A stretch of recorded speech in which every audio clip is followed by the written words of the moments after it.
Сәлем достар, қазақ тілін үйренуге шақырамын. Бүгін біз сіздермен фонетикалық талдау жасаймыз.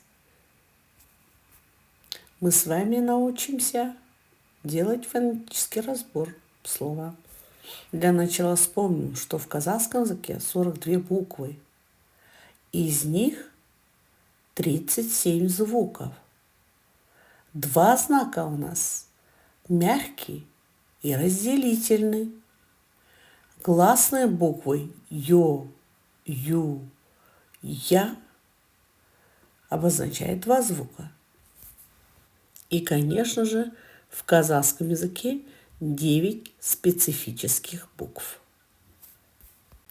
Звуки у нас делятся на дауысты гласные и дауыссыз согласные.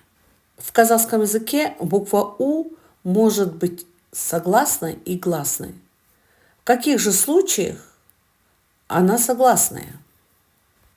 Если стоит в начале слова перед гласной, то буква У согласная. Согласна, если в середине или в конце слова после гласной буквы. А в остальных случаях У является гласной. А теперь обратите внимание на виды гласных звуков. Гласные по подъему языка делятся на твердые и мягкие. Например, смотрите, твердые А, О, то мягкие Е, И,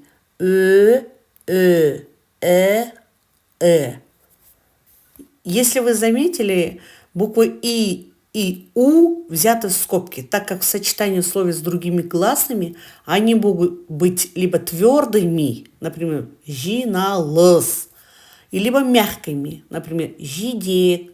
Однако У в столбике твердых гласных, так как в односложных словах У твердое, например, ту, ку, а гласный И в столбике мягкие гласные, так как в односложных словах И чаще мягкое. Ит, би. А теперь посмотрите, деление на открытый ашак и сжатый ксан легко можно запомнить.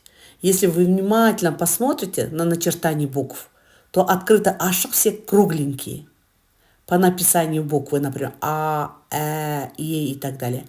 А сжатый ксан остренькие, например, И, У, О, и так далее. Звуки губные и негубные, то есть губные еріндік, запоминайте как О. При произнесении этих букв участвуют губы О, О, и остальные звуки не губные, они езулік.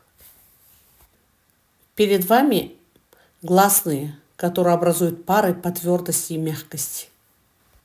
Здесь буква А жуан, а жіңішке. Например, О жуан, жіңішке. А теперь рассмотрим дауыссыз дыбыстар, то есть виды согласных звуков. Делится на ояң, звонкие, катаң, глухие, и үнді, сонорные. А теперь перейдем к слогам, то есть буындар. Слоги образуются за счет гласных звуков. Поэтому число слогов равно числу гласных в слове. Да? Буындар, слоги бывает ашық, открытый, тыйық, полуоткрытый и бітеу, закрытый.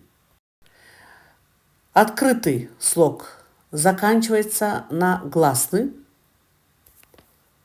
тыйық, полуоткрытый, начинается с гласного и заканчивается с согласным. И, конечно же, бітеу, закрытый, начинается с согласного и заканчивается согласным. А теперь потренируемся. Возьмем слово отбасы себе. Отбасы. Үш буын бар. 3 слога имеет. От.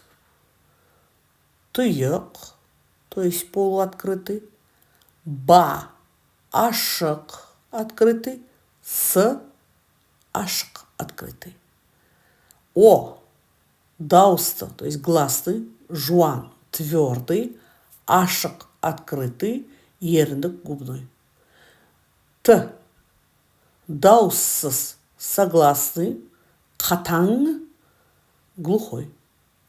Б дауыссыз согласный, ұяң, звонкий.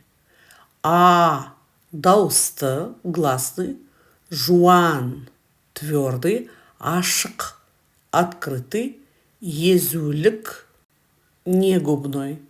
С дауыссыз согласный, қатаң, глухой. Дауысты, то есть гласный, жуан твердый, қысаң сжатый, езулік, не губной. Сөзде 6 әріп, 6 дыбыс бар. В слове 6 букв и 6 звуков.